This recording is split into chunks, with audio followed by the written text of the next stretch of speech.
Good evening, everybody. It must be Tuesday because everybody is here at Knox Makers, and we appreciate your being here. We've got a really full program tonight. That's always great to see. We'll remind you that we are PG-13, and if you have something large to show, please do it on this side. That way, Billy will be able to capture it with his magic camera, and he won't be doing this and speak into the microphone. And yeah, you know the drill. Thank you, visitors, for coming to see us as well. We hope you enjoy your visit here.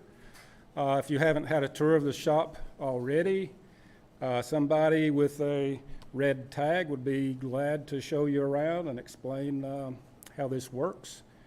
Tonight, we show what we have made, whether successes or failures. We actually celebrate failures because we can learn from those.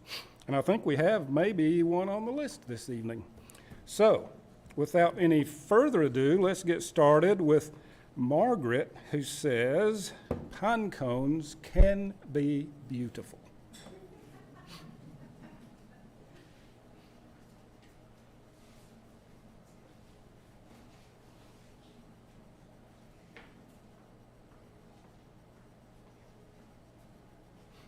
Hello. Hopefully I'm talking into this. Okay, so I've got actually several things I'm going to show. I've been kind of playing around with resin, and I don't really know that much about it as usual, but I'll show a couple little things I did first. So I want to make a little set, a chess set. So this one's made out of resin, and I thought it was kind of cute. I'm not sure about the color yet, and then I made this, and you can't see this really well, unfortunately, but it's a dragon egg. So it's got a dragon inside. Unfortunately, he's a little bit hard to see because I put too much gold in it, but I've got another little dragon here that you make it in two pieces. Oh, baby dragon. Yeah, a little baby dragon, and then put him together. And then I'll put him in and make another little egg out of him. Hopefully a little more clear next time. So this is the main thing I was really going to show off, is this little pin that I made. And again, it's kind of hard to see. There it is. So this is made with pine cone and resin. Sorry, I need to talk in this. And I'll pass it around so you can see it a little bit more. Obviously, a little pin. So I just got a pin kit, and then I made these little resin with pine cone in it. And so started out with it was a little bigger pine cone than this, but I'm going to try to make some more. But anyway, that's how it turned out. So, and Will you answer the question I asked earlier about that, how you got it so shiny? oh yes, I will. Thank you. And then I just ordered these little things. What are these made out of? Thank you, silicone. I forget words sometimes. So I just got these little silicone things, and that's what I put everything in the resin, and then cut them and made that. But yes, so how I made that shiny was after I turned it on the lathe, I put CA glue or super glue on there and sprayed it with the hardener, and I put about 8 or 10 coats on it, and then I sanded it down wet sanded it with some really high grit sandpaper, and I think it went to 12,000 grit maybe, and that was it. So, any other questions? Yes, ma'am.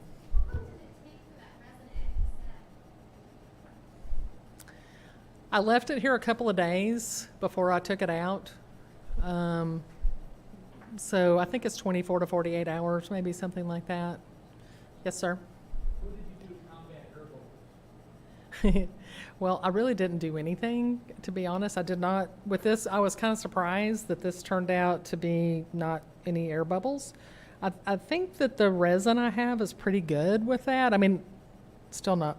And even this, I didn't do anything, and I'll pass this around. You can see a few air bubbles right next to the dragon, but I didn't do anything to it, but I know I probably should.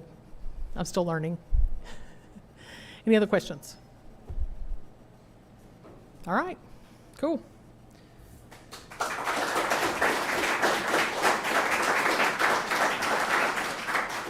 I'll pass these two around so y'all can look at them.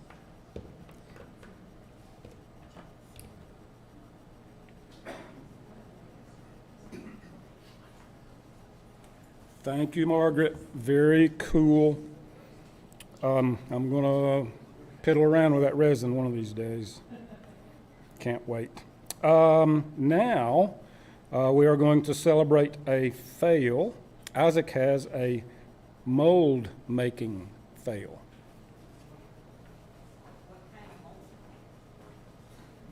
Hello, friends.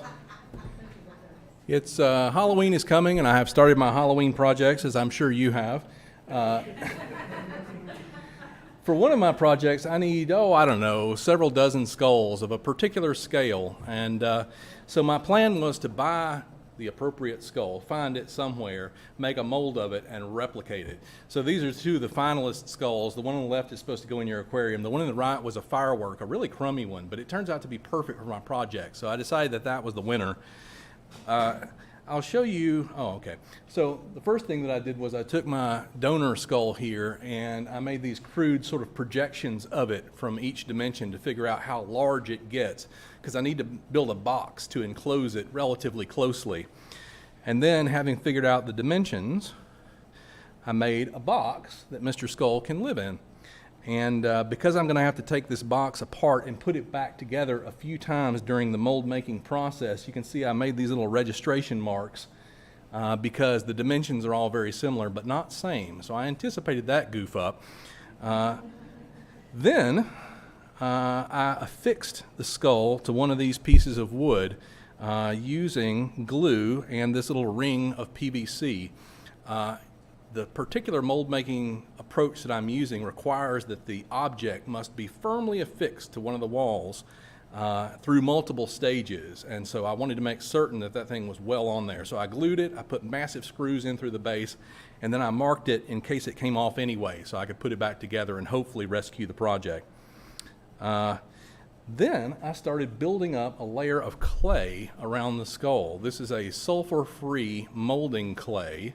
And it's a little convoluted, but the approach that I'm using here, basically the clay is reserving space that will ultimately be filled with silicone, which will create the mold right around the skull, capturing all the detail, right? And so it's important that I make a half-inch layer of this clay all around Mr. Skull. That took longer than I would have liked. And ultimately, I wound up with this rather nondescript looking blobby thing, to which I then added this mohawk. And that's because if you imagine, rather than clay, that this is silicone and it's wrapped around the skull, I got to be able to get it off, right? So you want to slit that silicone mold with a razor, and you're going to be opening that periodically to demold the things that you're making, and you don't want it to tear. So basically this mohawk is adding more thickness to hopefully make it strong there where I anticipate razor cutting it. So now it goes back in the box, everything gets reassembled, and the next stage is to mix up plaster and pour that into the box halfway. And that plaster is going to make the first half of a clamshell mother mold around the clay, right? You'll notice the photos stop here. The plaster, once it sets up, then you put some release agent on it and pour the other half of the plaster, and now you've got this clamshell which goes around the clayed up skull, right? Now you take the wood off, you take the plaster off, and you get all the clay loose, clean up your skull, and then you put the plaster back together, put the wood back together, and pour the silicone in the cavity that you've made between the plaster and the skull. The reason for this is because that molding silicone is wicked expensive. I had no idea what I was getting myself into with this foolishness. And so the first mistake that I made was I built my box at a scale that suggested I was going to fill it with silicone. That was before I priced that stuff out. So I changed a midstream, and I should have built a new box, a bigger one. But I couldn't be bothered because I had already cleaned my saw and put it away. And I'm sure it'll work fine. The second mistake I made was in mixing up the plaster, because if you've ever done this before, I had not, the instructions say quite plainly to mix it with 50-degree Fahrenheit water. In retrospect, when they mention a temperature, that's probably significant to your success or failure. I don't know about you, but my tap water is not currently 50 degrees Fahrenheit. So I mixed it up with whatever the heck it was that came out of my tap. It might be a little warm. And by the way, I was working in the garage, which was about 97 degrees. So what I found was I had mixed up too little plaster, and it was too hot, and it didn't want to pour into the darn thing. And so I don't have photos because I was very angry at this point. But if you can imagine giving about 1.5 gallons of hot plaster to an angry 2-year-old, that's about what it looks like right now. I had plaster on my work surface, I got plaster on my garage floor, I got plaster on my car. I had plaster on my favorite t-shirt. I was not fit to be around for about 24 hours. So this project is a wicked failure at this point, and it's utterly my fault. But I'm not giving up yet. I just had to stop and do a totally unrelated project because I'm mad at this one. But I'm coming back, and you'll see it happen later. Thank you. Sorry, did you have a question? That skull has like holes in it? Yes, it does have holes. As I mentioned, before the ultimate step of molding it with the silicone, I will use that modeling clay to fill those holes and to improve the shape of the skull generally just a bit. It's sort of a starting point in my mind. Does that mean you would just cut that part out? Yes, I think so. I can't wait to see it. Yeah, me too. Yes, sir? You answered my question when you said that molding material was that expensive. Yes. How much is that stuff? Well, one thing that I'm learning very painfully is that I'm very poor at estimating volume. And so I bought, I don't know, $60 worth of it. And I thought coming into this, that's enough to do this like at least twice, you know. So if I goof it up the first time, I'm still golden. But having experimented with the volumes of plaster and having grossly underestimated how much was needed, the first time I did it, it only came up to like 1.5 inches in my stupid box. And I'm like, what the hell? So I had to run in the house and mix up another batch super fast. That's how it got so messy. So I'm very bad at this volume business. But you know, if you multiply width by half, I've heard something like that. That's math, right? But then you have to subtract the volume of the skull, and then you have to multiply like the density of the clay. It gets complicated fast. Trust me on this. Sir?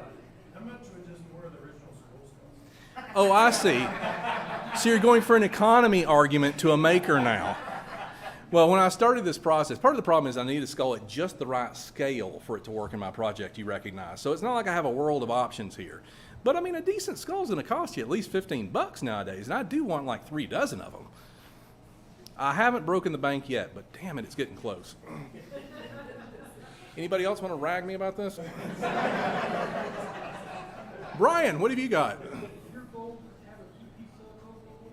Does what? Is your goal to have just a 2-piece silicone mold? The goal is to have a 2-piece plaster mother mold surrounding a 1-piece silicone mold. That's currently where I'm trying to get. I don't claim to know what I'm doing, Brian. We'll talk after. What are you going to be casting the skulls at? What's that? What are you going to be casting the skulls? Oh, well, I've chosen the most difficult and unruly conceivable casting material as well, so that part's also going to be fun. You know that great stuff foam that sprays out of cans? Well, roughly that material you can buy in bottles, so it's like part A and part B, and you can buy it such that it has different expansion ratios, and what I'm looking for is something that's weatherproof and super lightweight. Foam is great, right? And so I cleverly bought the kind that expands 10 times its original volume. Previously having such an awesome volume. So I am imagining a certain amount of foam geysers happening. It's going to be like the Wonka mobile, you know what I'm saying? We'll get there. Anybody? Yes? I would just urge you to study that third dimension. That's all. That's all too much dimensions. Ask John David. That's all I can take of your abuse.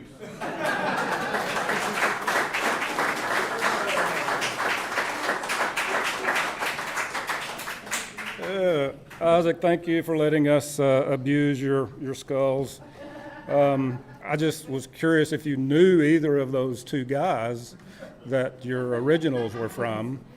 Yes, and let that be a stern warning to you all. Okay. All right, we are warned. All right. Oh, here's something else that sounds fun. Amy has broken equipment. I hope that didn't hurt. With an exclamation point. Yeah. Exclamation point.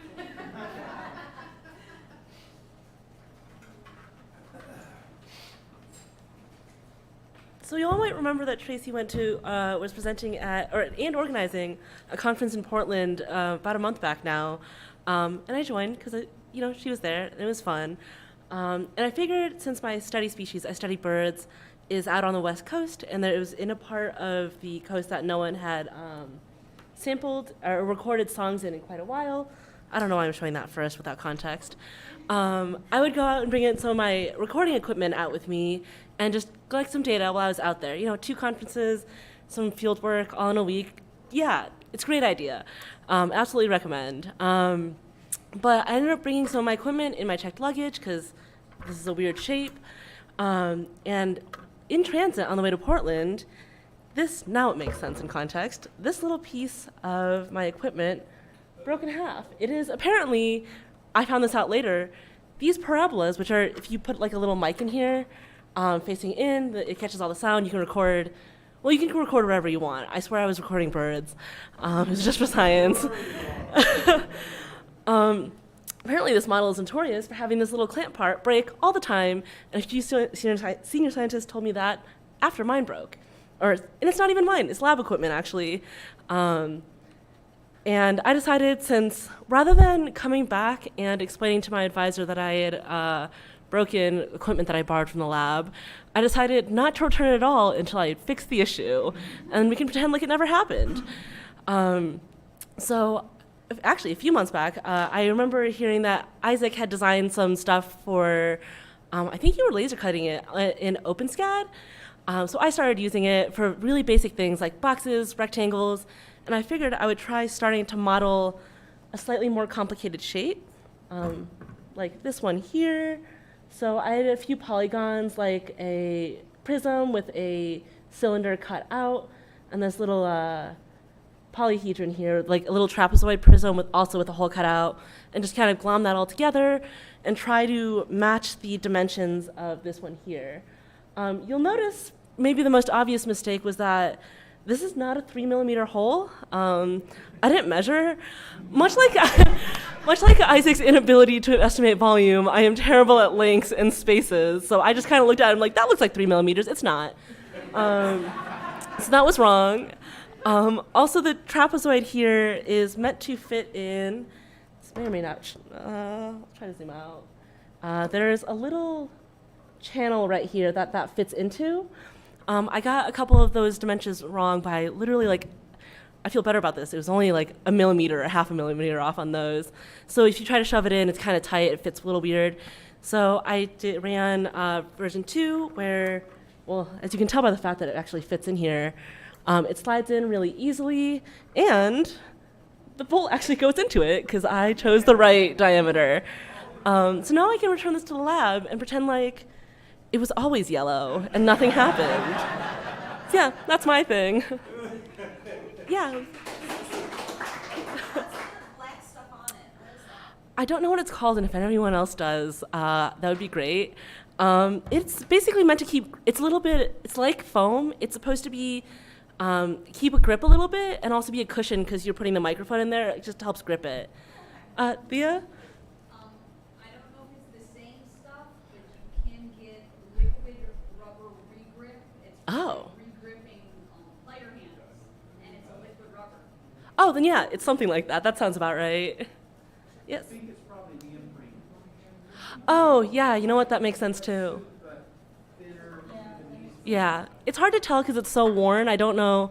I mean, this has been around decades of people using it, so I can't tell what the texture used to be, but it might be neoprene. Better hope somebody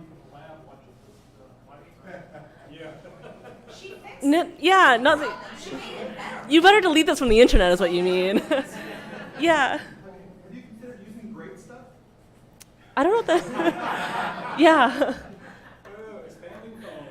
Great idea. I'll just use what? An eighth of what I need, or something like that. Other questions? Cool.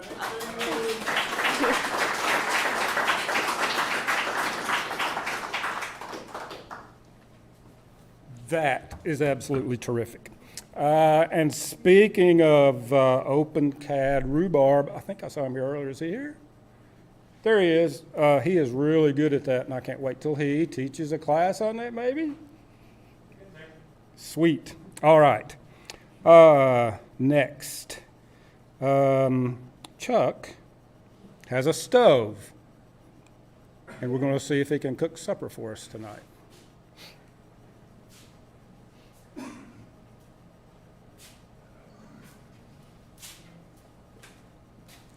Hey everyone. What I'm doing is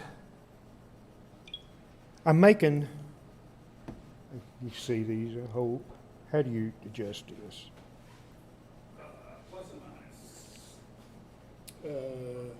There we go. That- Wide and I don't know. whichever one needs Does that help any? Yeah, there you Yeah, well, what it is, I'm making out of ice cream sticks. It's a motel, saloon, restaurant. And when I got to thinking about it, I needed a stove to go with it. I don't know if you can see this here.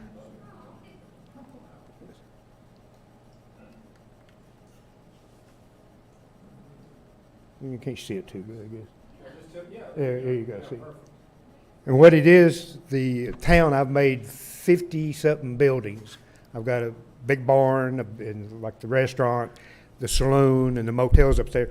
And I was sitting there, I said, I gotta have a stove. You know, you can't have a restaurant without a stove. So these pieces, all this stuff here was made out of a 2x4 that I just cut the end off, and just, most people just discard it. The piece of wood, I save it. And that's what this is made out of.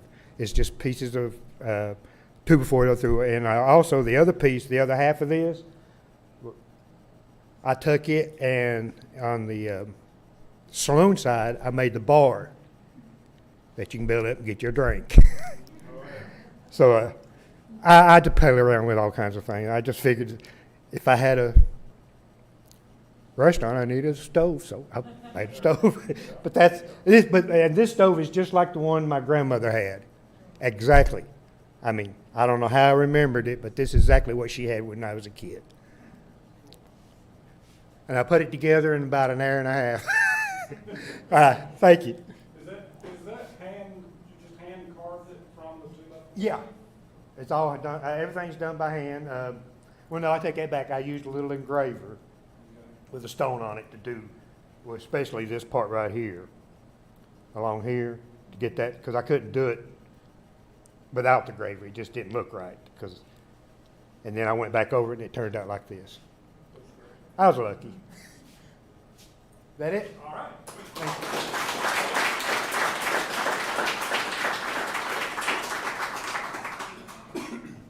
Thank you, Chuck. I would love to visit your town. It sounds really cool. Next. Got a jail. Well, maybe I better not go there. Okay.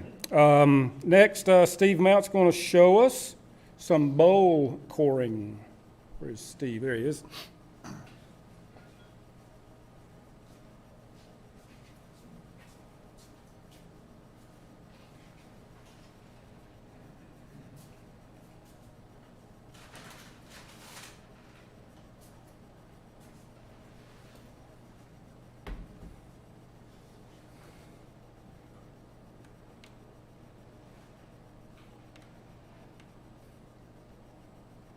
Well, it fit. Okay.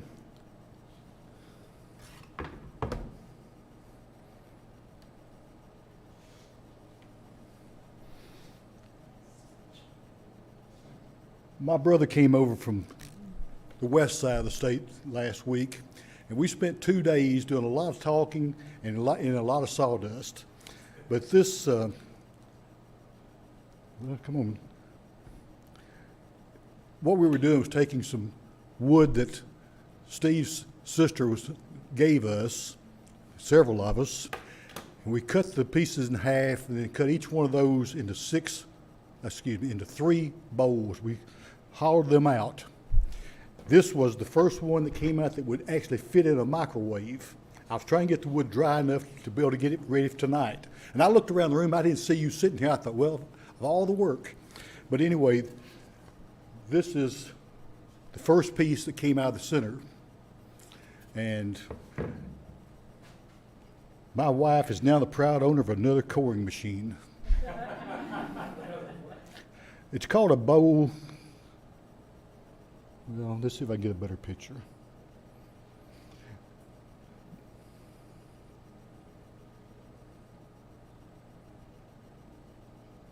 Well, here's some, come on.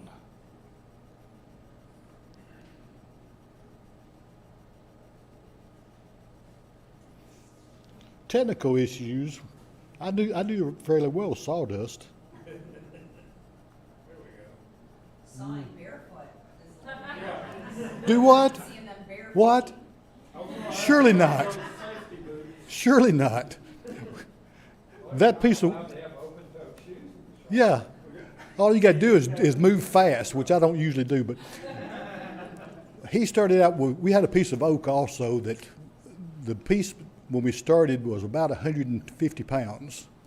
The worst part about it was getting it up on the lathe, which we figured out. And of course, these pieces are of the persimmon.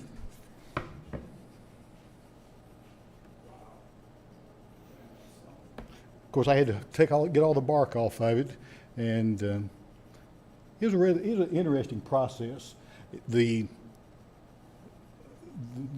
bowl core that he has will do up to about 16 inches. The one that's coming in sometime soon, it will do 20 inches, which maxes out my lathe. And I don't know if I can pick those up. I got to figure out if I can keep a strong back around to help me load those things. But once you get them up there, it's interesting to watch the geometry of how the knife will go in and cut a circle. And of course, this one was one of the shallower cuts. This was a third bowl I did, which I was kind of proud of myself to get to this point this quickly. And at that point, I was hooked. But that's what I've got for Steve over here, take to his sister. And by the way, the project that he had for me the last time that we weren't sure if it was a success or not, according to his sister, she liked it. So we're taking that, it was a success. So What's the volume of that bowl? about a pound of peanuts. But now the other bowls are going to be 16 inches across and about 6 inches deep. The persimmon going in was over 100 pounds. The oak we had was massive. It was about 120. That was half of it. Well, he called me one day and said, I've got this wood. How can I get it in the back of my truck? And when he showed me the picture, I said, have you thought about cutting it in half and only lifting half at a time? And he finally got a half into his truck. Yeah, he's got a bigger. Let's see if I can find the one from today. Oh, this is the tree that he's working on today. Well, big poplar that fell in my niece's yard. So we have more to play with. So. All right.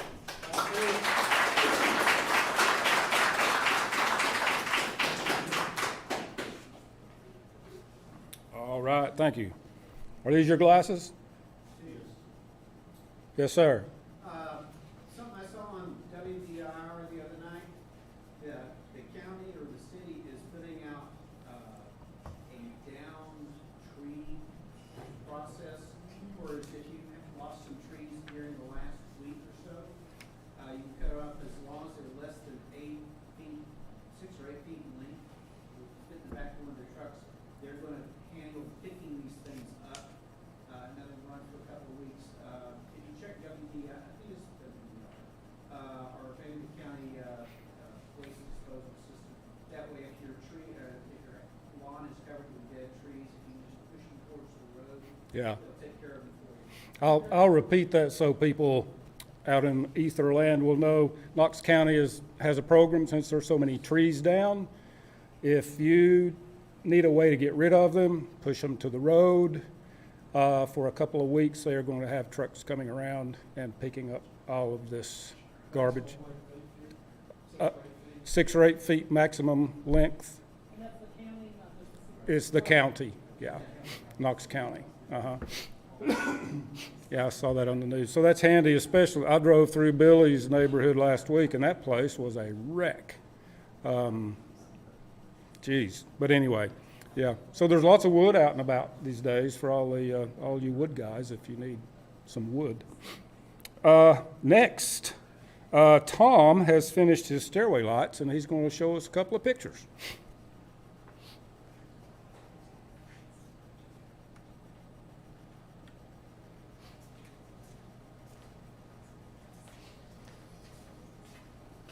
Okay. I've done this twice before, and both times I turned the projector off, so I'm a little gun shy. And I don't speak loudly, so let's see if I can. Oh.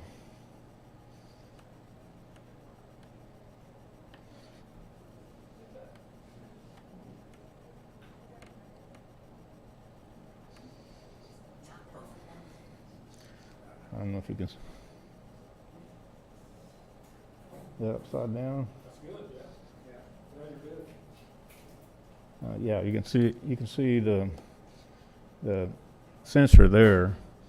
It's just a closet light, what I call it, and get them from Home Depot. I showed this the last time I showed anything. I showed this, just the pieces. So there's one of those sensors at the bottom and then at the top, and if either one of them turns on, it turns on the LED strip. I think I have a. Well, sorry. That's my dog.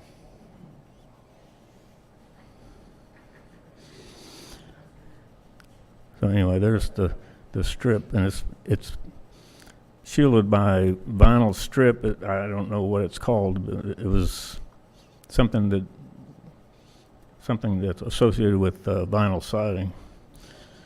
So it's shining down on the stairs. Is that an LED strip?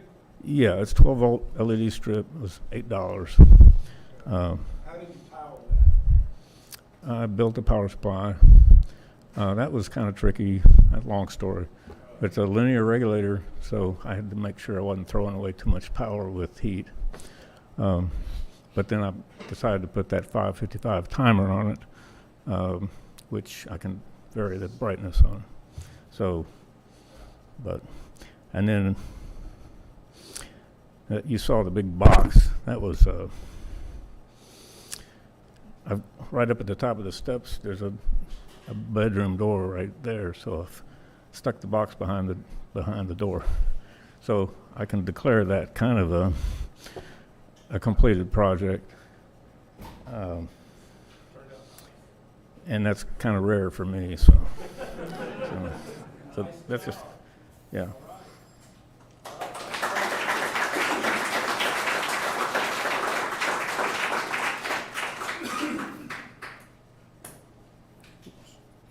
Thank you, Tom. It's always great to see a project completed. I'm going to do one of those one day. David has a snow globe. Rumor has it. Rumor also has it it's in the box.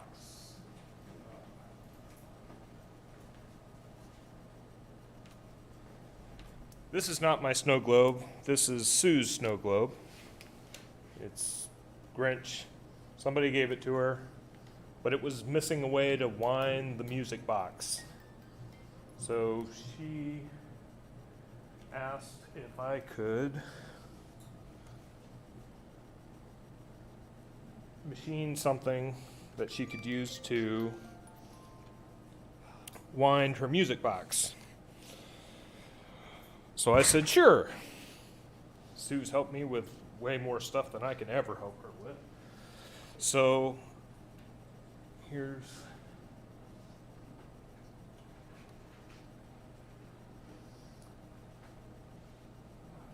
it's essentially a fancy nut that goes onto a threaded shaft that winds the music box. I took some measurements.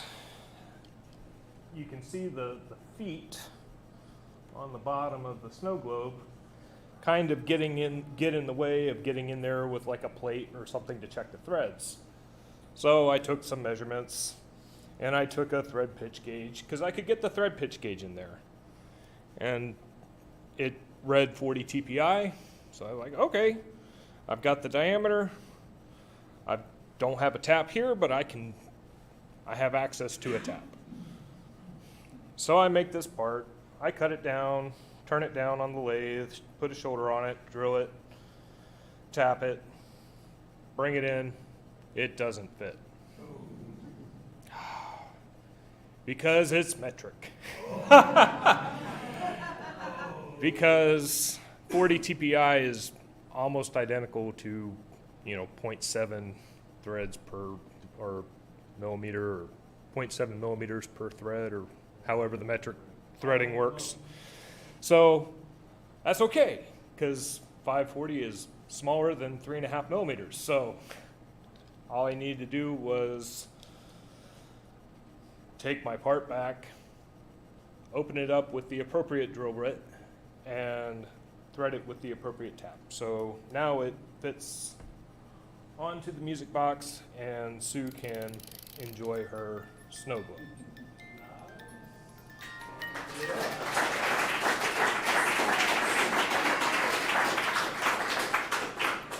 And if y'all want to spend way too much time making a fancy nut for something, you could also take a machining class here.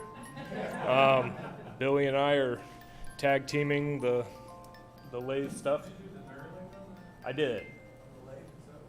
Yes. Yes. There's a tool for that. There's a tool for that. Yep. A hurling pool. Yeah, go figure. So that's it. Snow globe. And Sue thought that the machining area was underrepresented at Show and Share, so that's why I'm doing this. So. All right.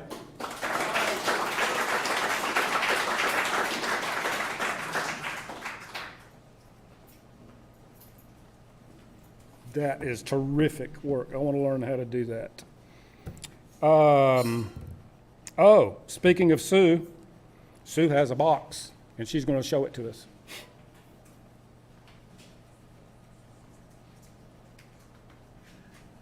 So in the past, we've seen boxes from woodworking. This isn't from woodworking. We've seen boxes from laser. This isn't from laser either. This was more my style. It's not fiber arts, but it is from maybe arts and crafts. You may recognize the box shape. It is a Ziploc sandwich bag with an opening. The reason for the box is over in fiber arts, we have the embroidery machine, and you get all sorts of little pieces of thread. And the trash can is way over, and I really don't want another trash can for just threads. So I found this little logo, and I thought that will work. So what I did is I took some of the shelf liner, wrapped it around the box. It was a little more difficult than gift wrapping, and as you can see, it wasn't exactly perfect, but you know what? It's a thread box. Yeah. So now we have a place to collect all the threads when it's over there, and I have read that the birds love it for nesting material.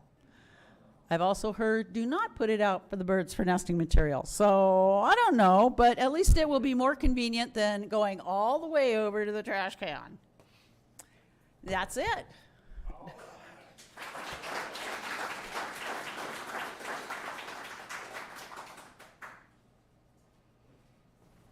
That is perfect for what we're going to talk about next. Oh, I'm sorry. I was supposed to lead into your announcements. Okay. That's what's next, right? Announcements? Yeah. So, Russell, I apologize. I'm so sorry. I was going to make a round birthday cake for you because it's your birthday. But you know what? I didn't get around to it. Happy birthday anyway, Russell.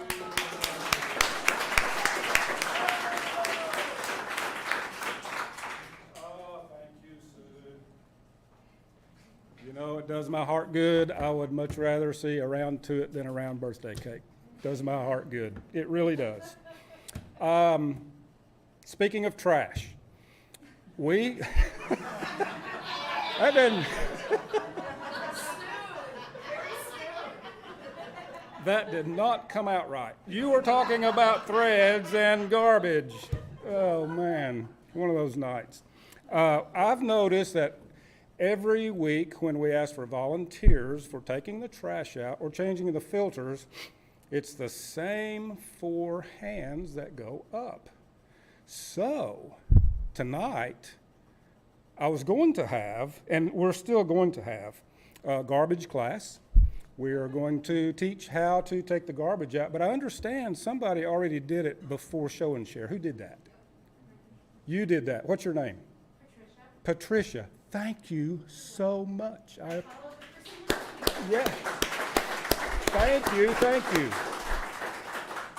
However, if let's just see who is new within the last 3 months. What? 2 months, 2 or 3 months. Okay. All right. Oh, not a whole lot of people. Okay, we're going to have to get some of you old timers in on this class too. So, okay. All right. Thank you. After show and share, Amy will be meeting, let's say, in hospitality, and she's going to teach garbage class and show you where the garbage bags are, show you where all 147 trash cans are that we have to empty.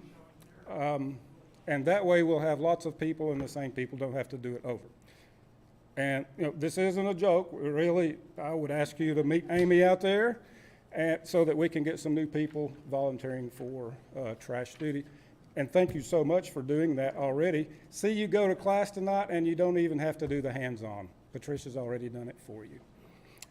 Same for filter class. Jerry is going to be conducting filter class. I would say meet right outside the show-off shelf because that's close to where the rolly round ladder is, and you can learn how to change the filters. Next week we'll be learning how to change the filters in the woodworking zone. So we're an all-volunteer organization. We all got to chip in, so we appreciate anything you can do. If one person did this once every 6 months, I mean, we'd have it covered, and the same folks wouldn't have to do it over and over. Another announcement we have is in regard to the next Makers Market. Yeah! Yeah, Leaky! Ooh, we need to get somebody with some enthusiasm to head that up. Yeah. John Dale has the link up for members to reserve their spot. You will find it on Mattermost under all members. So sign up for your place. It's going to be a great market. I can't wait. We're going to have lots of fun. Yes, it will be Sunday, October 1st, noon to 5. Members' spots are $20, just like they were at the last market. Pardon. And I know it's going to be a great market. The team that's done this has done a great job. And there again, we need all the help we can get to make this thing happen. And we really appreciate that. One moment.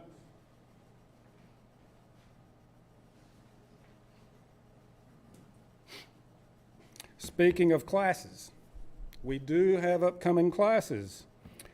I'm not sure which ones are full and which ones aren't, but if you'll go to Mattermost and look under events, you can find them. Upcoming is embroidery machine authorization. Is that full? But there's one next week, so you can learn to use the fancy embroidery machine. Woodworking 102, is that full? Okay, sorry. We do, I'm going to announce all the things you can't do, okay? But you can do this. We have a new members onboarding on the 17th. That's 2 days from now, 7 o'clock, right here. If you want to be a member, that is a requirement.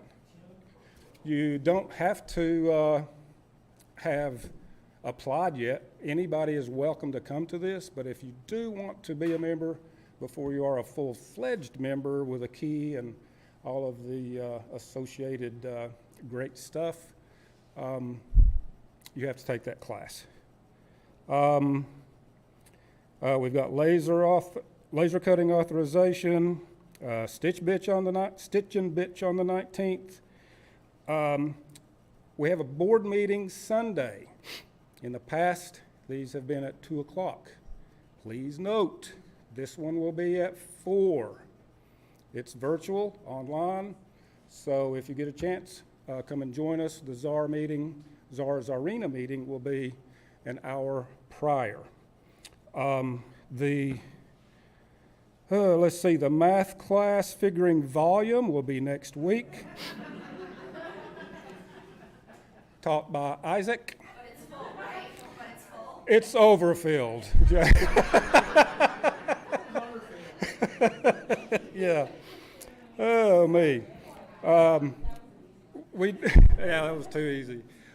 We do have lots of other classes and stuff coming up, so just check Mattermost or go to the website knoxmakers.org and check events and sign up and learn some cool stuff. Did we miss anybody for show and share? Does somebody have something they need to show that we missed? Do I see a hand back there? Yes, I do. Get on up here. Oh, that's right. 2 machining classes coming up next week. They were just posted, right? Yeah. So if you want to learn machining and how to make tiny, tiny little things out of metal, geez, I'd have to have 7 magnifying glasses to do that, David. Yeah, check that out. Those are great classes. Okay.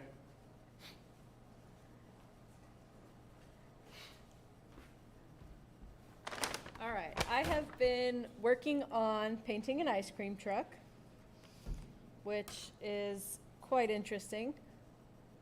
My friend had this little Tykes toy car that she wanted to redo.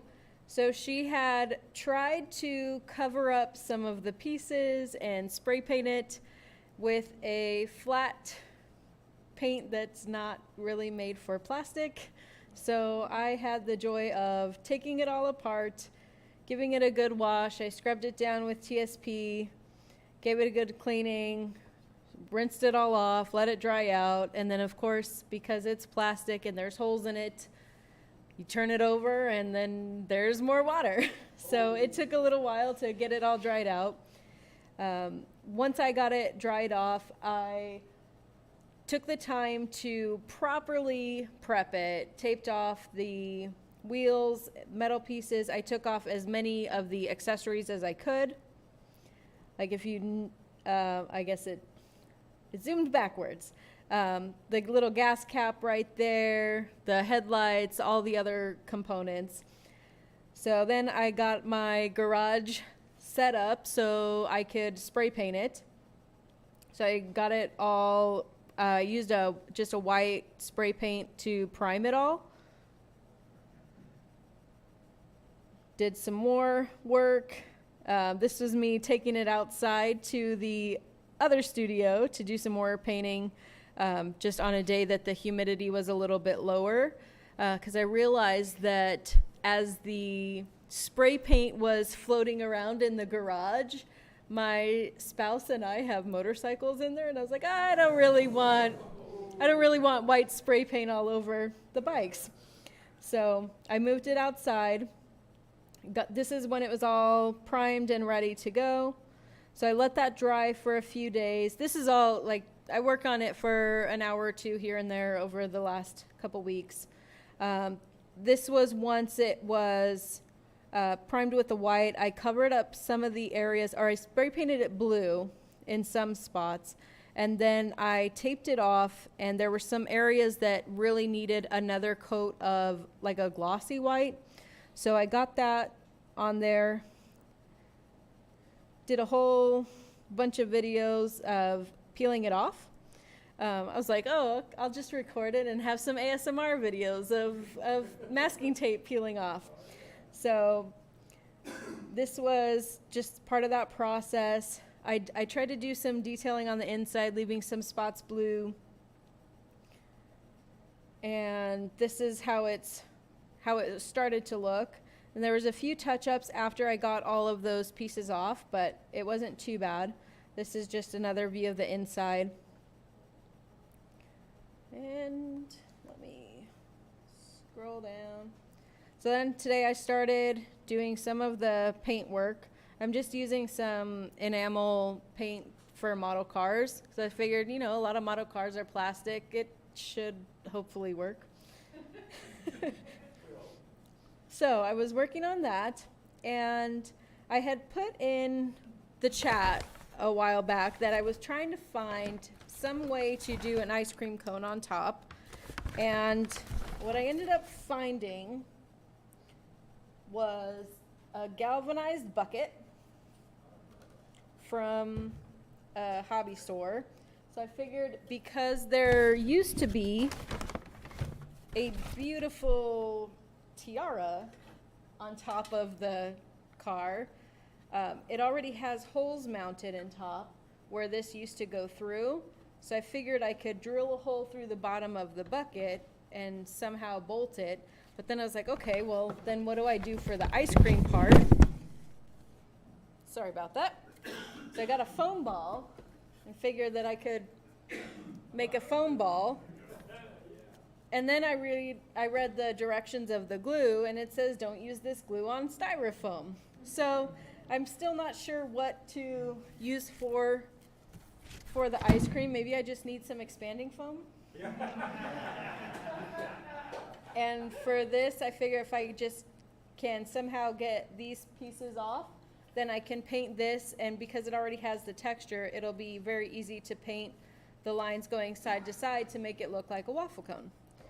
So it's still a work in progress, but I figured it's maker space, so I'll bring it here, and I'm sure that I can figure something out. Also, when I was looking at everything, I realized that a lot of ice cream trucks have something that I'm missing, a sound speaker of some sort. So I figured I would look through the bins, and maybe I could find something else, because there's 2 holes on top. I don't care if the ice cream cone is a little bit askew. I can put a speaker or something on the other side, and the kids are gonna have a blast either way. So that's the ice cream truck.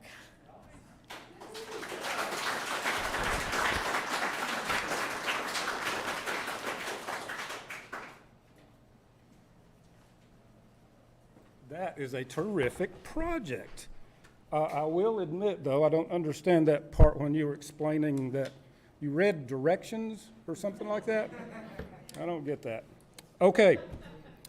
Do we have any other announcements?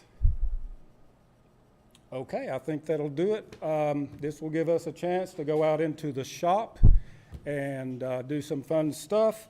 Those of you that are taking the garbage class, meet Amy in hospitality. If you're taking the filter class, meet Jerry over next to the show-off shelf, and we'll all learn something and have some fun. Thank you all so much.